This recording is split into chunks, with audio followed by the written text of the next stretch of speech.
Taurus, welcome to a month where I just can't be on camera. It's a tough month for me, or it has become one since last year. So here we go. We're going to do love, relationships, situationships, singlehood. Then we'll move on from there to some general advice about love. And then in the extended, we'll tackle work and money. And then we have quite a lot to talk about, actually quite a lot to talk about in terms of work and money, but also mental and physical health. This is a month where your astrology is very important. So, and it's a lot. So I suggest you write down some dates once we get going with the astrology. But first, let's shuffle these cards and see what comes up. And we'll do our intuitive thing as if you were sitting across from me, having a one-on-one. And then we'll bring the astrology into it. So first up, we have speed. Things are going to happen quickly. And we love that because it's time for this stagnation to come to an end. Okay, then we have that Gemini card. And we have the Aquarius card. So for those of you who are specifically dealing with a Gemini or an Aquarius, they're showing up real strong. Those of you not dealing with someone from those signs, remember that Jupiter is in Gemini currently, and you have Pluto at that 0 degrees of Aquarius. We also have the Four of Wands, the Ace of Pentacles, and the Hermit. So if you're dealing with a Virgo, they're coming up pretty strong as well. Bottom of the deck here is that Six of Cups. All right. Now, the cards speak to a stability that you deserve, that you've been working towards. You've resolved a lot of the self-limiting beliefs. You've come to some great conclusions about yourself. You're feeling strong in your sense of self, strong enough to avail opportunities that come at you, especially when it comes to money. There's also a kind of superstar element to your love life. You feel very popular and sought after, but in a way that isn't disheartening. It's people aren't trying to use you for lust. They're looking for something deeper. And that's such a great change. It feels really good as you move, especially into the second part of January. It feels good to know that the people that are approaching you, now this is specifically if you're single, the people that are approaching you are people who are serious about their intentions, and their intentions are based on being financially ready. Now, if you have someone coming back into your life, someone from the past who at the time couldn't afford to be in a relationship, let's put it that way, they may surprise you. They may have spent the last however long getting their shit together. It's a bit romantic, but you have this, Venus right now is pulling something really special out of us. It's based on the love that's based on dedication, the love that's based on doing the hard work, putting in the time. So if there is somebody out there who felt like it was their fault, that they weren't enough, that they dropped the ball, that they fumbled you perhaps, I wouldn't be surprised if they reappear as someone who has taken your words to heart and done the work. Now,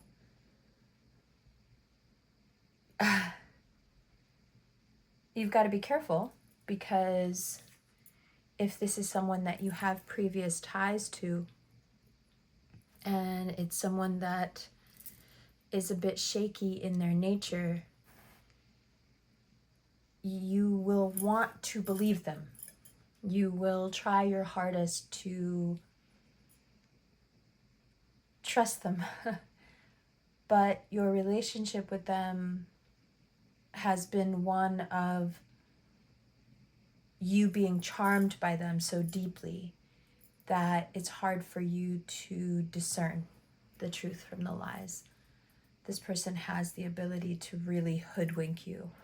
And it's done with a very elevated level of charm and sophistication. Like, they know excuse me, they know what to say to you. They know what you like. They know, they've read you.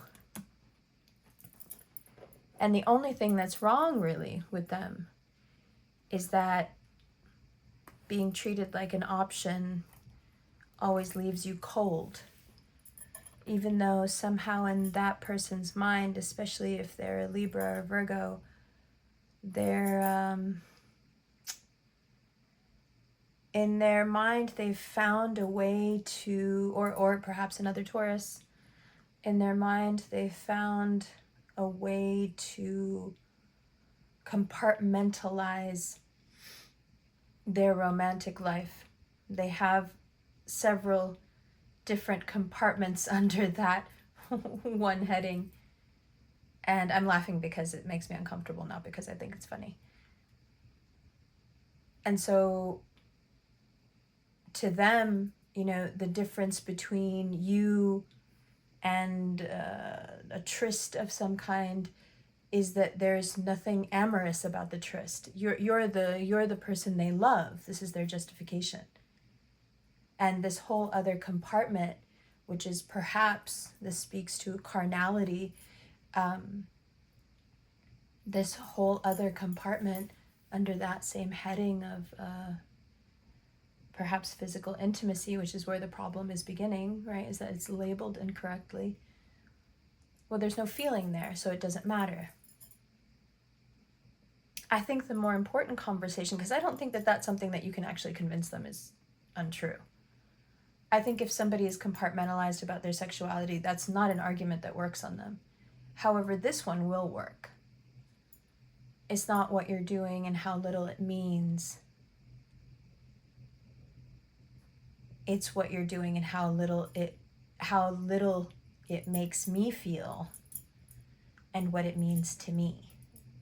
Okay, it doesn't mean anything to you, but what it's done to me is that it's become indicative.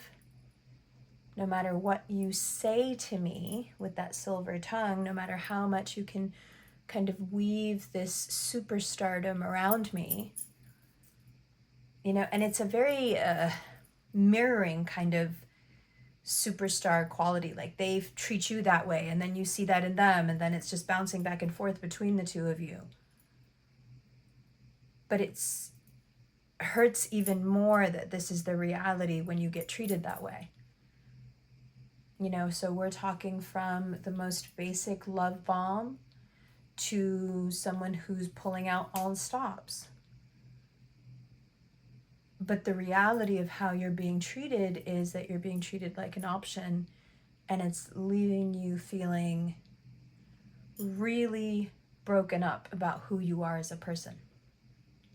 So, what would my advice be if you were sitting in front of me and these are the cards we were looking for, that we were looking at, and you were here for a love reading specifically? Okay, before we look at the astrology, before we look at my notes, just based on these cards, if this was your love reading, I would say that this person is a very sharp lesson and a very devastatingly clean mirror for you to look in and to see that this is about your sense of self. I think what this person keeps mirroring back to you with their ability to simultaneously worship you and deceive you, betray you, hurt you, devalue you. The fact that they can elevate you and deify you and devalue you simultaneously, I think that exists in your life as a reality because it is the most painful way to be treated. It is the most painful way to find yourself. Yeah, I'm trying to find a different way to say it, but that's it. It's the most painful way to find yourself. It is the most painful experience that you can go through to make you turn inward and finally deal with whatever it is that's so terrifying. You know, when it's Taurus, it's easy for you to attract people. You're beautiful, you're seductive, you're smart. But that can be such a crutch if you have trauma, because trauma requires contemplation, and contemplation is a product of solitude. You know, it's really difficult for Taurus to have enough of that solitude that, you know, so it matters. And you probably need it more than most, but you're just so darn good at attracting people and at loving people and having people love you back that even if they're doing a bang up job of loving you, and that's what I'd also like for you to take away from this, even if this person or that person or this person was doing everything right and you never were made to feel this way because of their actions, it doesn't mean that you wouldn't feel this way anyway. You would just reach here through a different avenue, that's all. Because the fact that they're even in your life doing it is a result of you. Like will only go to like. This is only going to happen if somewhere in you you're afraid that this is what it really is. And oftentimes when you speak to Taurus, they have the kind of beauty that is undeniable, cross-cultural beauty. Doesn't matter where they're from or what language they speak or nothing. People anywhere, everywhere find them attractive. And yet, oftentimes when you speak to Taurus, you are met with this sort of blunt, very confident somehow admission that they don't think they're very attractive. And it's an easy jump from there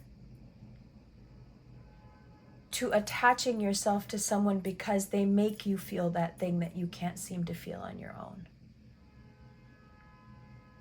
When really, what needs to happen is for you to leave everybody alone and go through the work of figuring out why you don't feel that way, all on your own. That's when you stop attracting the same person in different faces. Oh, excuse me. Now watch this. We're going to get into your astrology and look how crazy this is. So for the first few days of January, you have this Mercury squaring Neptune situation going on. And you're just hella communicative because you need to understand what's going on after what seems like a very confusing period of time. Like, the past few months have just been so full of mirages. Like, you get kind of situated in one idea of something, and then you see what looks like, you know, you've spent a few months feeling like your eyes and your ears were deceiving you, or wishing your eyes and ears were deceiving you. And it has been really difficult, right? The ambiguity of the past few months, it's been hellish. It's not been kind to you. Now, on the 8th of January, we start to have a little bit of a slowdown because we have Mercury moving into Capricorn, and you get the chance to, excuse me, really start to lock down some information. You're toning down the emotions. Now you want facts. Things are much more serious. You want, you won't be swayed by the adventure. You won't be swayed by any wild romantic notions. You want to know what the fuck is really going on. Okay? Now, you have this, how do I say it?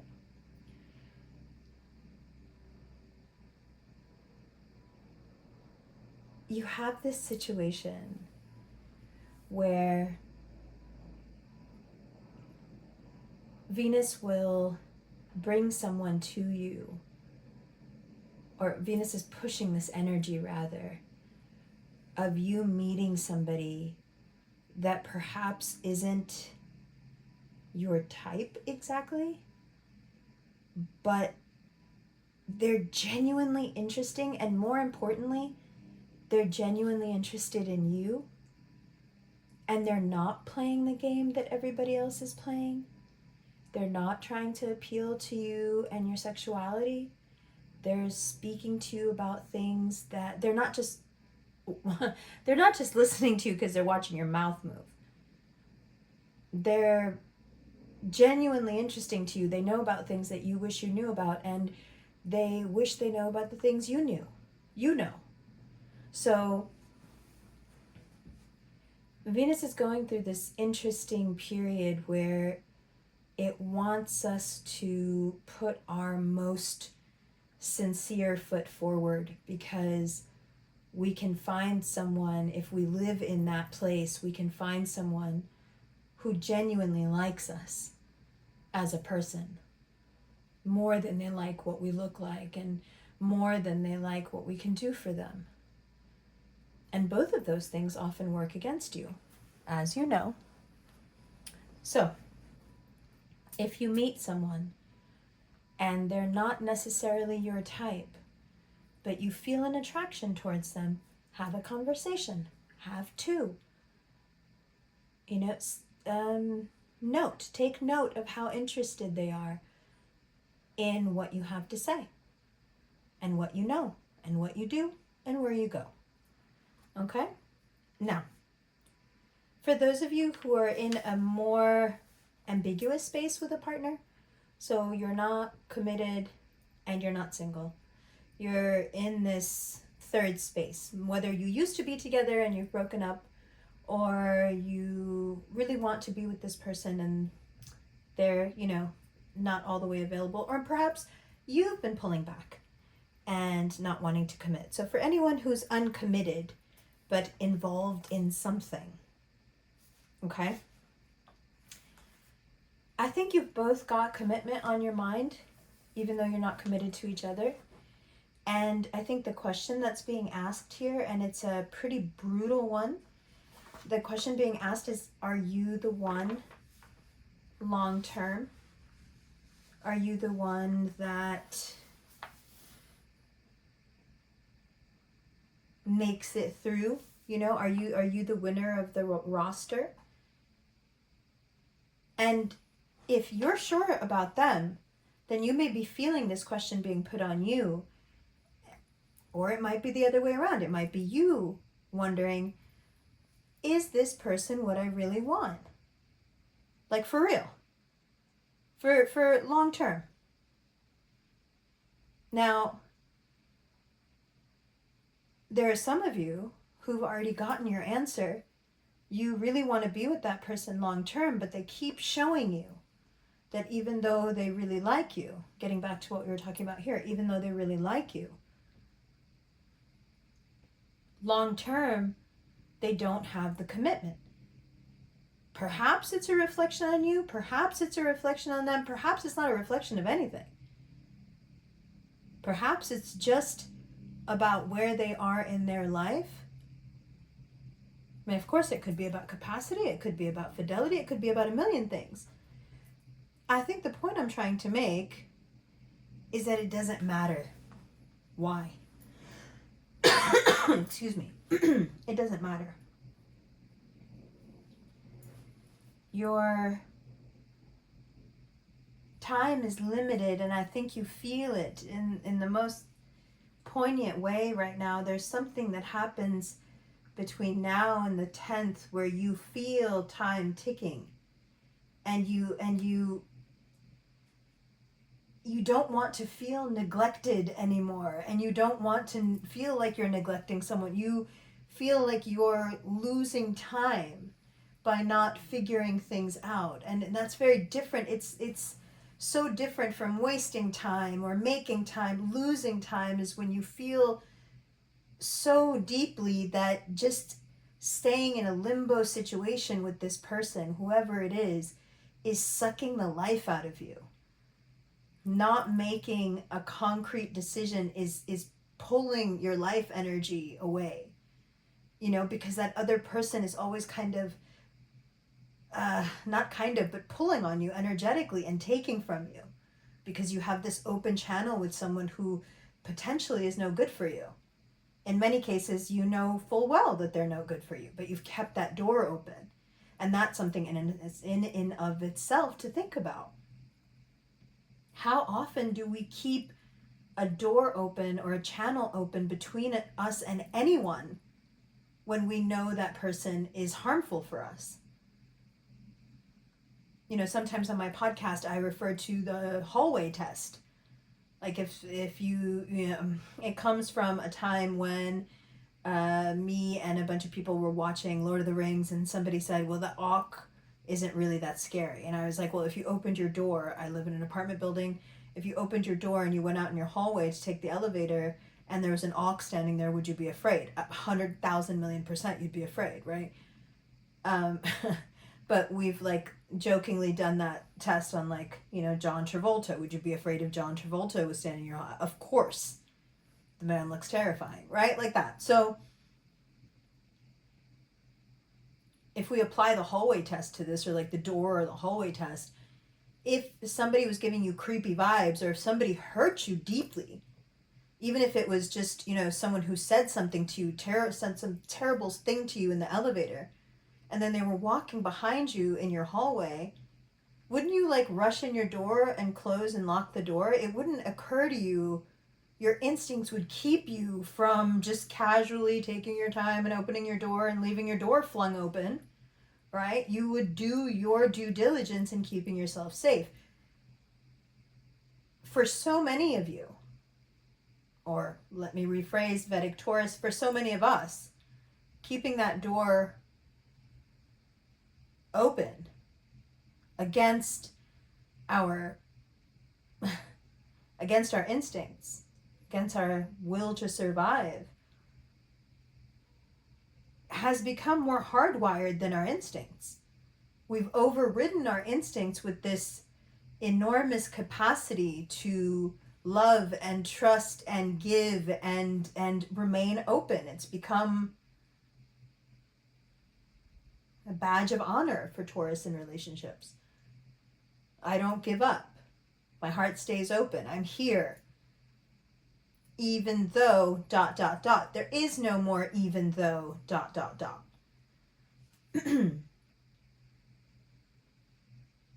There is nobody to make up any neglect that you allow right now. In fact, there might be people who are judging you because they see you giving into something,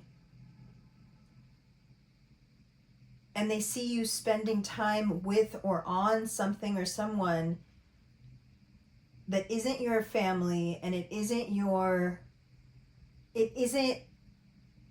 anyone that helps you or gives back to you or adds something to you.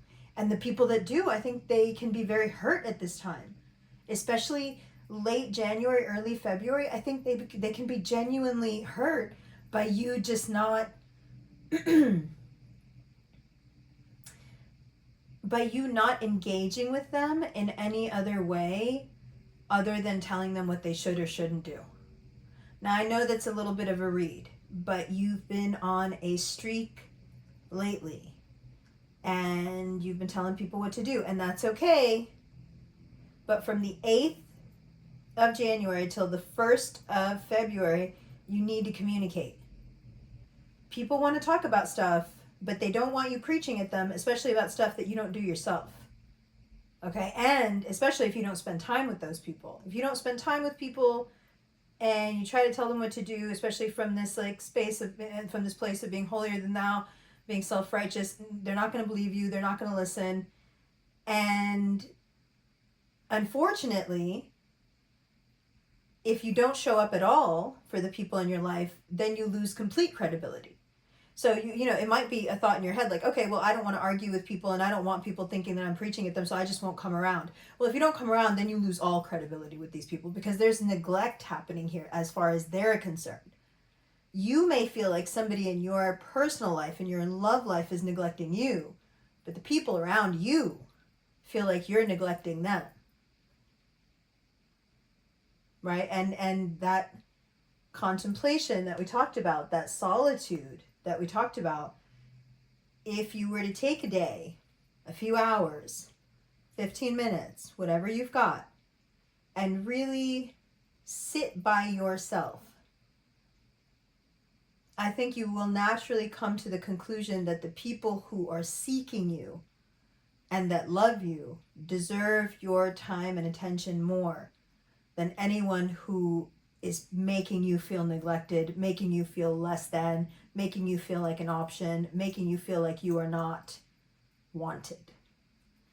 Okay? It's not your fault for being hurt that somebody doesn't want you, but it is your responsibility to the people you love and that do want you to be there and show up.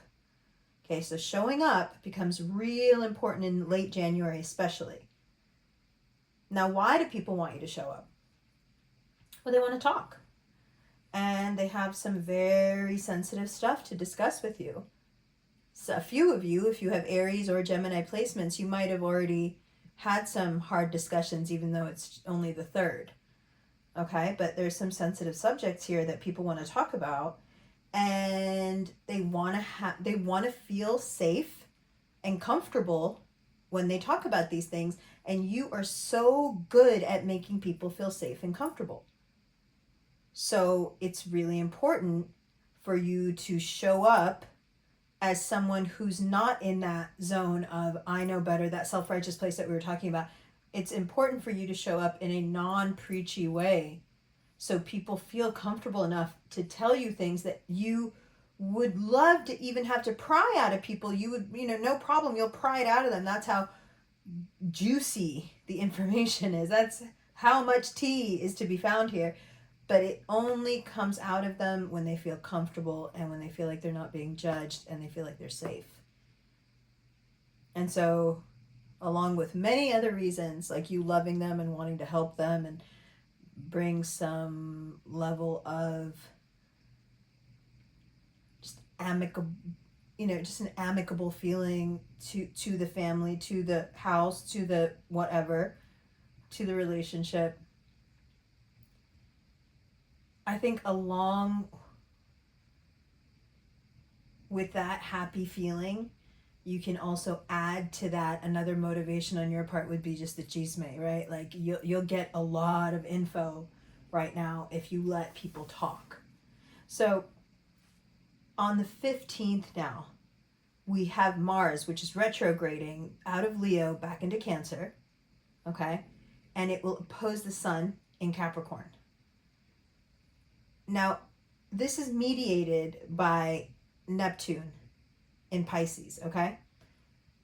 So if you really can't, by the 15th, if you're still in the dark, if you really can't figure out what's going on, if you're really just like, I don't know, I've tried to talk normally, I've tried to be angry, but nothing can penetrate this veil of confusion. I just can't get anything out.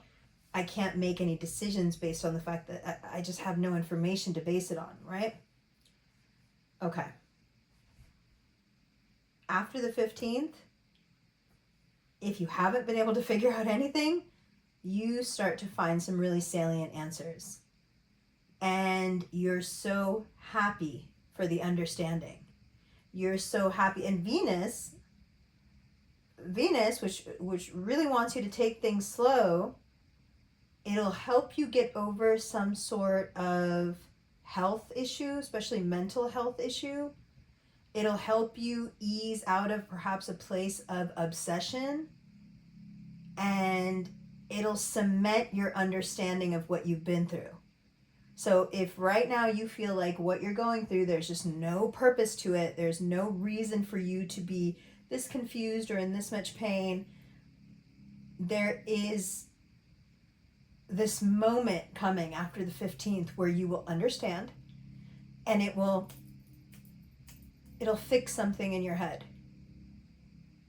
Something that perhaps hadn't clicked all the way and put you in this middle space where you had begun to kind of edify somebody, and remove them from a normal equal partnership and mutually beneficial relationship and elevate them on this completely arbitrary pedestal that you've just created out of thin air, but you're good at that, you can do that,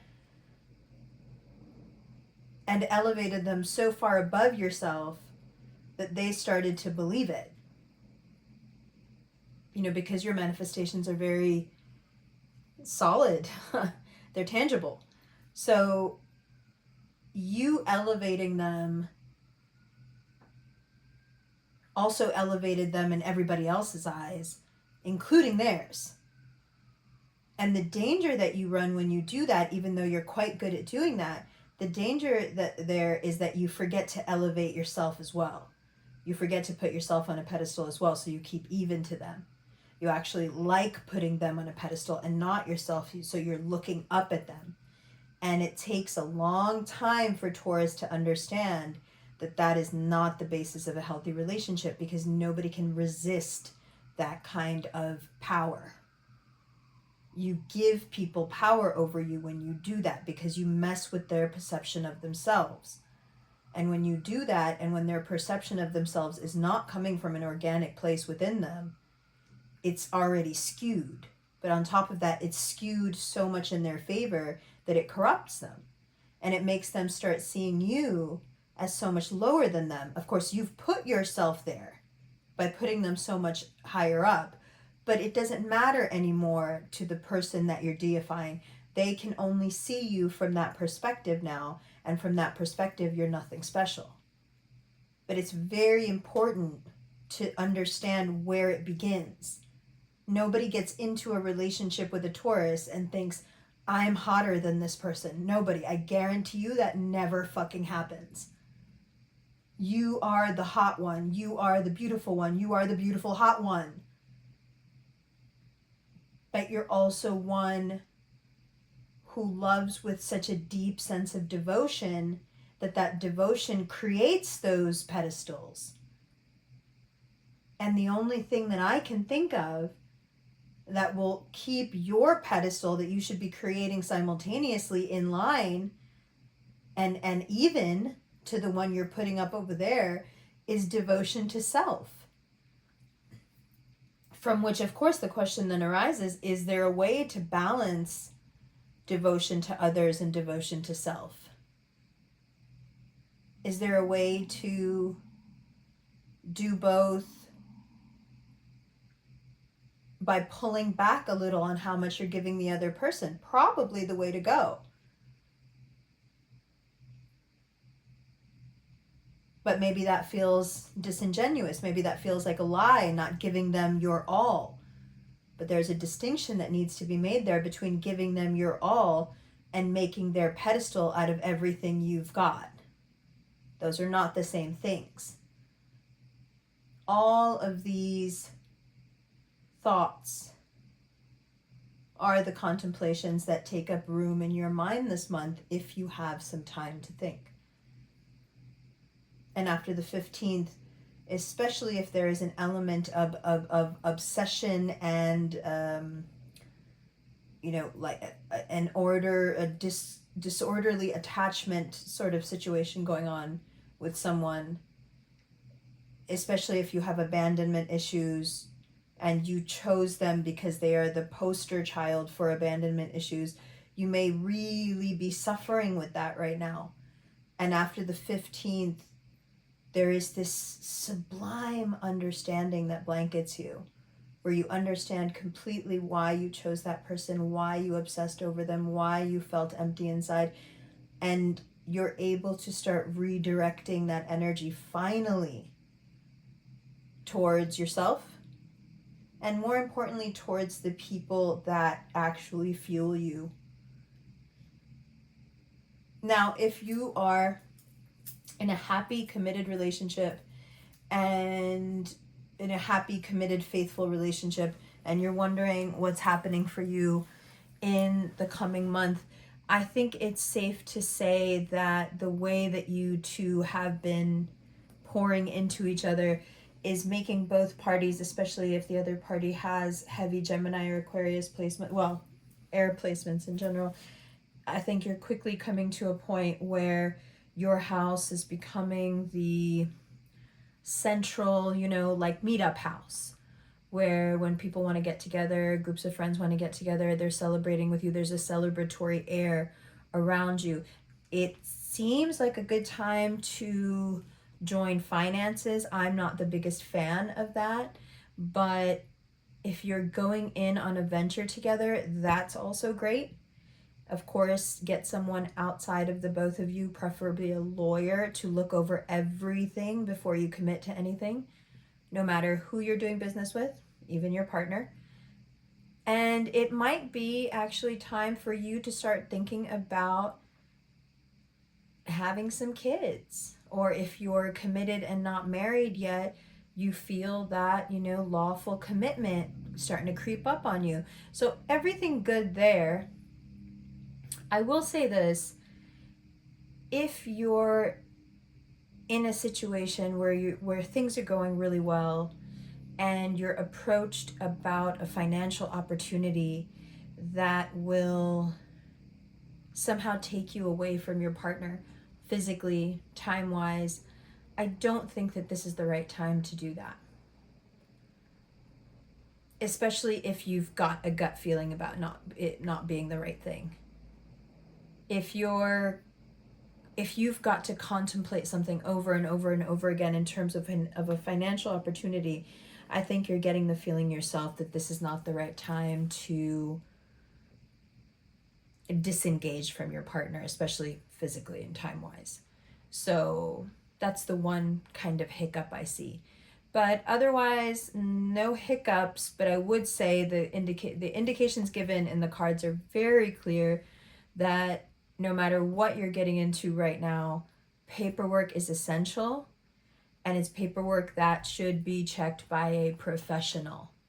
Do not go on anybody's word or any handshake agreements right now. Okay, that's just not what we're doing. Okay, now, let me see. Let me refer to my notes.